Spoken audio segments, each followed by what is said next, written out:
Conne. T'es grosse. T'es laide. Tu devrais être gênée. Va te cacher. Va te suicider. T'es dégueulasse. S'aimer et s'accepter dans notre société, on le sait tous, c'est pas toujours facile.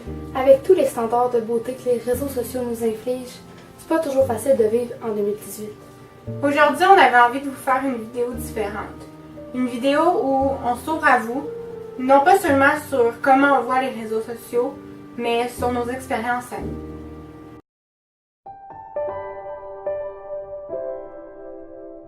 Bonjour tout le monde, je m'appelle Christelle Normandin, j'ai 17 ans, puis j'ai été victime d'intimidation depuis mon primaire. Tout a commencé lorsque je suis rentrée à l'école primaire de Sacré-Cœur. Je peux vous dire que j'étais la petite Christelle avec des petits cheveux courts, puis moi j'étais bien heureuse de rentrer à la grande école primaire. Puis c'est environ en 3e année que ça a commencé. Les gens commençaient à me traiter de grosse.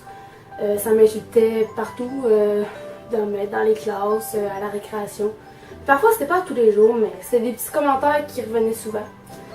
Parce que selon la société, j'étais un petit peu en haut du poids des jeunes normales, mettons. Comme quand t'as 10 ans, tu dois peser quoi, même pas 60 livres quasiment. Fait que moi je pesais mettons 80-90 livres. C'est ça, fait que les gens m'écœuraient à cause de ça. Ils me traitaient de grosse. Certaines personnes des fois crachaient derrière mon manteau. Je me faisais cracher dans le dos. Ou des fois c'était dans la classe. Puis lorsque j'étais en 5e année, il y a un jeune garçon dans ma classe qui, lui, me écœurait assez souvent. À chaque fois qu'il me voyait, il me lançait des commentaires négatifs. Tu sais, à long, à force de se faire lancer ça blesse, veut pas, pour une petite fille de mon âge. Puis là, un beau jour, lorsqu'il m'a traité « Hey, la grosse », c'est à ce moment-là que je me suis avancée vers lui. Puis j'étais dans la classe, j'ai décidé de revirer le bureau à l'envers. Puis comme des bureaux de classe, c'est quand même assez lourd, mais tu sais, à force d'accumuler de la rage, j'ai tout lancé ça, puis j'ai viré le bureau à l'envers. C'était le gros silence en classe. Puis suite à ça, les gens m'ont moins intimidée, mais tu sais, ça continue de me faire de temps en temps. Je me rappelle d'une histoire lorsque j'étais à récréation. Il y a un jeune garçon qui s'est avancé vers moi. Puis moi, je pensais que, comme d'habitude, il allait me traiter de non, comme à l'habitude. Mais il m'a traité de non, mais sans oublier qu'il m'a sacré un coup de poing dans la poitrine. Et je peux vous dire que ce coup de poing-là, il m'a coupé le souffle pendant quelques secondes. Parce que quand j'étais toute petite, puis j'avais un petit corps, puis j'étais grassette, selon eux, je peux vous dire que ça fesse. Puis c'est ça. Par la suite, je suis allée au secondaire. Puis ça semble même mes plus belles années de ma vie. Sauf que je me suis beaucoup intimidée là-bas aussi, jusqu'à environ secondaire 3. Puis ça arrivait plus souvent en éducation physique, lors des moments où il fallait porter, mettons, des camisoles ou des shorts, où c'est qu'on voit plus de peau. Puis c'était plus à ces moments-là que les personnes m'intimidaient. Comme par exemple, lorsque, mettons, que je courais, je voyais que les regards se posaient sur moi, comme par exemple mes cuisses bougeaient, ou quelque chose comme ça. Puis des fois aussi, ça pouvait arriver que je me promenais dans les corridors puis je me faisais regarder. Tu sais, quand ces regards-là se posent sur toi quasiment à tous les jours, là, tu le sais, c'est parce que t'as un surplus de poids, puis si tu veux pas, ça fait quelque chose. Puis j'ai même eu un dossier d'intimidation parce que je me suis défendue face à un commentaire méchant. Je m'avais fait traiter de dire. Donc c'est ça, c'est vraiment le fun de se faire traiter de ça. C'est quand même quelque chose d'assez gros. Puis fait que ouais. Tout pour vous dire que je me suis énormément intimidée lors de mon secondaire. Puis il y a sûrement plusieurs d'entre vous qui regardent ça qui ont été victimes d'intimidation par rapport à leur poids.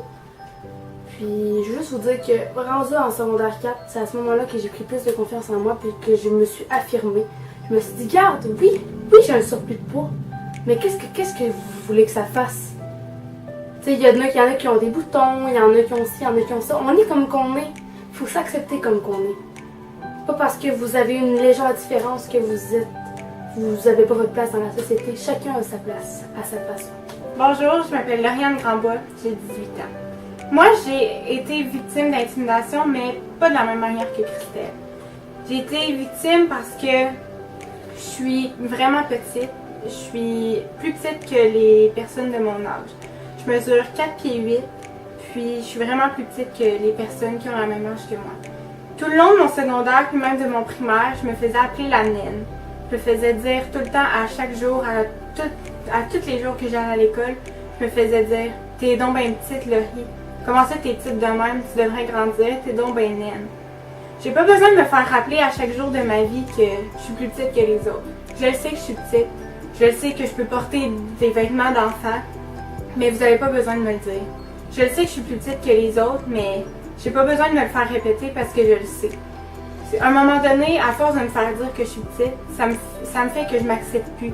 Ça fait que je me trouve vraiment plus petite que les autres. Je me trouve pas plus petite juste physiquement, mais mentalement aussi. Je me dis que peut-être que je suis pas correcte pour la société, peut-être que je suis vraiment naine, peut-être que je suis pas faite pour être ici parce que je suis beaucoup plus petite que les autres.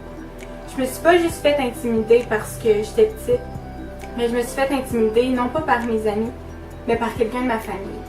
Je me suis pas fait intimider par mon grand-père, ma grand-mère, des personnes comme ça, mais par mon propre père. Je me suis fait intimider par mon père parce qu'il me disait que j'étais une pute, que j'étais une dégueulasse, que je couchais avec n'importe qui. Je me suis fait traiter de n'importe quoi par lui parce qu'il était sous l'effet de l'alcool. Je veux juste vous dire que même si vous faites intimider par des amis, même si vous faites intimider par vos collègues de classe, par vos collègues de travail, je veux juste vous dire que je dis pas que ça fait moins mal que ce que j'ai vécu, mais je veux juste vous dire que se faire intimider par un père, ça fait beaucoup de peine. Toi là qui regarde la vidéo, je veux juste te dire que peu importe ton visage, ton corps, d'où tu viens, ton histoire, t'es simplement magnifique. T'es beau, t'es belle, doute jamais de ce que tu vaux, parce que peu importe ce que les autres peuvent penser de toi, l'important c'est d'être bien avec toi-même, d'être bien avec qui tu es. Repousse tes limites, vis le maximum de ce que tu peux vivre, fais tout ce que tu veux, tout ce qui te rend heureux. Fais-toi confiance et cesse de douter, parce que t'es capable de tout accomplir, t'es génial. On veut juste te dire que t'es important. Puis qu'on tient à toi. On t'aime!